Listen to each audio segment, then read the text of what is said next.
The sun was barely setting when 5 friends Aisha, Daniel, Farah, Imran, and Saad reached the mouth of Shagan Forest, a place wrapped in centuries of superstition.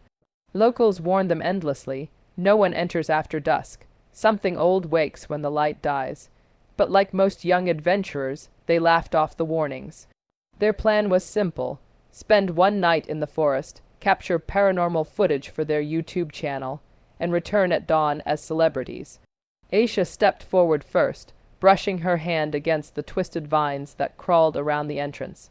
"Well, here we are, the famous haunted forest." Daniel smirked. "Haunted or not, we'll get 1 million views." Farah pulled her jacket tighter. "I don't know, it feels colder here, like the air is heavier." And she wasn't wrong. The moment they crossed inside, the temperature dropped sharply. The forest felt unnaturally silent, even the insects seemed afraid to make sound. Shadows stretched too long, bending in strange angles. They walked deeper, their flashlights cutting thin paths of brightness through the darkness. The last traces of sunlight faded behind them, swallowed like a candle in a void. They stopped near the ruins of an ancient stone altar, cracked and covered in green moss. Imran set up the camera. "All right," he announced, trying to sound confident.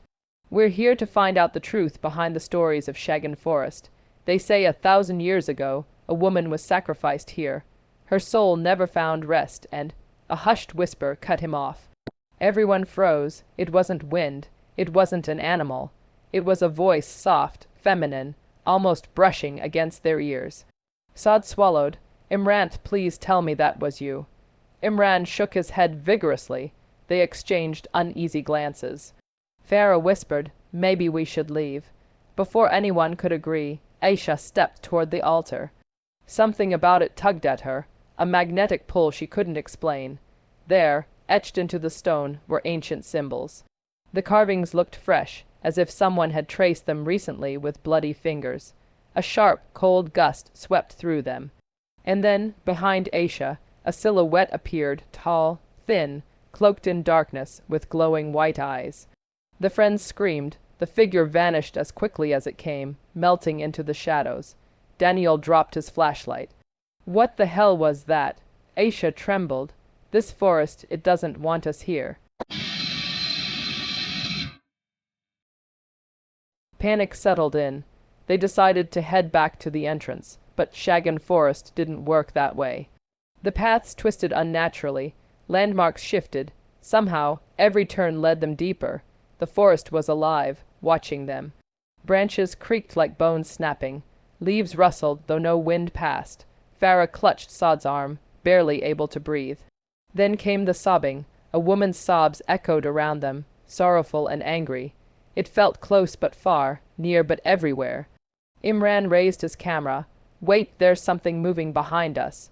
Through the lens, a pale woman drifted between the trees, her long hair floating as if underwater. Her face was hidden, but her body twisted in impossible angles. Aisha whispered, "The spirit, the one from the legend." The woman lifted her head slightly. Her jaw hung unnaturally low, swinging like a broken hinge. Farah screamed, "Run!" They bolted blindly through the forest, tripping over roots, crashing through thorny bushes. But no matter how fast they ran, the sobbing stayed right behind them. After minutes of chaos, they realized something terrifying. Saad was missing. "Saad, Saad, answer us!" Farah cried, her voice breaking. They retraced their steps but found no trace of him. Only silence, and those whispers. Dozens of them now, swirling like cold fingers brushing their skin. Daniel gripped his hair. "This isn't real. This can't be real." The forest answered with a long, low moan, something mournful, ancient. They pressed on until they reached a small clearing illuminated by moonlight. There, scratches covered the ground, forming a crude circle. And inside the circle Daniel froze. Those are those footprints. Tiny, bare human footprints, old. Very old, leading nowhere. A cold realization washed over them. Something had been walking here for centuries. A crack echoed behind them. Imran pointed the camera instinctively. The spirit floated from behind a tree, her body flickering like a dying flame. Her face was clearer now, sunken eyes, skin pale as ash, veins blackened like burned roots. She opened her mouth and a horrible, distorted cry burst out, louder than any human voice. Aisha fell to her knees, clutching her ears. "Stop, please." The spirit extended an arm toward Aisha. Her fingertips were long and sharp, dripping with something dark. Imran grabbed Aisha, pulling her back just as the spirit lunged. Its claws sliced through the air, leaving trails of shadow. Farah screamed, "Why is she after Aisha?" Aisha sobbed, I felt something at the altar, like she was calling me." They ran again, but this time someone stepped into their path. Saad. Farah ran toward him. "Saad, are you okay? Where did you go?" But Saad didn't answer. His head tilted sideways, too far, like his neck bones had softened. His eyes were blank, his lips parted. Imran whispered, "Farah, don't touch him." Saad's mouth stretched into a slow, unnatural smile. Then he spoke, but it wasn't his voice. "She wants the one who touched the stone." Aisha stumbled backward. "Me." Saad's eyes rolled upward until only the whites showed. "The cursed one must return what was taken." Daniel shouted, "We didn't take anything."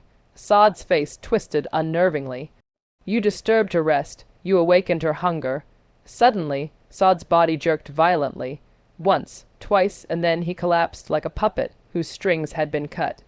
Farah knelt beside him, crying, "Saad, please," but he was cold, ice cold.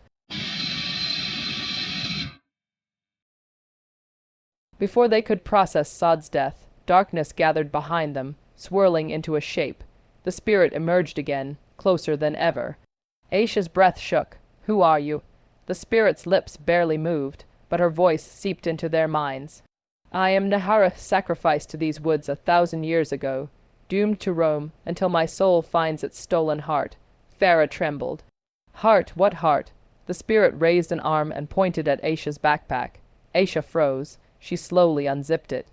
Inside was a small stone box she didn't remember picking up, but it was there, heavy and cold. Carved on it was the same symbol from the altar. Aisha whispered, horrified, I didn't take this. I swear." The spirit screamed, shaking the trees, the ground, their bones. "Return it." A sudden wind blasted through the clearing, sending leaves spiraling. The friends fell to their knees. Aisha crawled forward, sobbing, take it, please." But as she placed the stone box on the ground, the spirit recoiled. "Open it," Imran shouted. "Aisha, don't. We don't know what's inside." But Aisha knew there was no choice. Trembling violently, she opened the lid. Inside was a dried, shriveled heart, preserved unnaturally for 1,000 years. Aisha gagged. The spirit floated closer, her face softening for the first time. "My heart, my rest." A gust of wind pulled the heart upward. It hovered, glowing faintly, and sank into the spirit's chest. For a moment, the forest hushed. The spirit closed her eyes. And then her body twitched violently, her face contorted. She screamed louder than ever before. A millennium of pain cannot be undone. The spirit didn't want peace. She wanted vengeance. Her form twisted and expanded, becoming monstrous arms stretching like branches, mouth widening to a grotesque size. The forest erupted with noise, branches snapping, earth trembling. "Run!"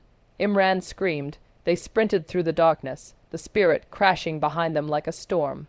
Farah cried, "The entrance there. I see lights."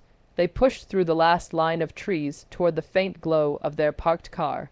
But the spirit caught Imran's leg. He screamed as he was dragged back. Aisha and Farah tried to pull him, but his fingers slipped. A final desperate scream echoed, and then silence. Daniel pulled the girls toward the entrance. "We have to go, now." They burst out of the forest just as the spirit's shadow reached the tree line. But she couldn't cross. The boundary held her back. Her scream echoed across the night, promising she'd remember them. The 3 survivors sped away, covered in dirt and tears. Aisha whispered. Imran sobbed. Farah stared out the window, numb. "That spirit, she'll never stop hunting us, will she?" Daniel swallowed hard. "We awakened her. We returned her heart, but we didn't free her. Aisha stared at her empty hands. Because she still felt it, the box. Even though she left it behind, she felt its weight in her palms. She whispered, terrified, "Guys, I think something came with us." Farah turned slowly. In the back seat, where no one sat, a dark figure with white glowing eyes stared back at them.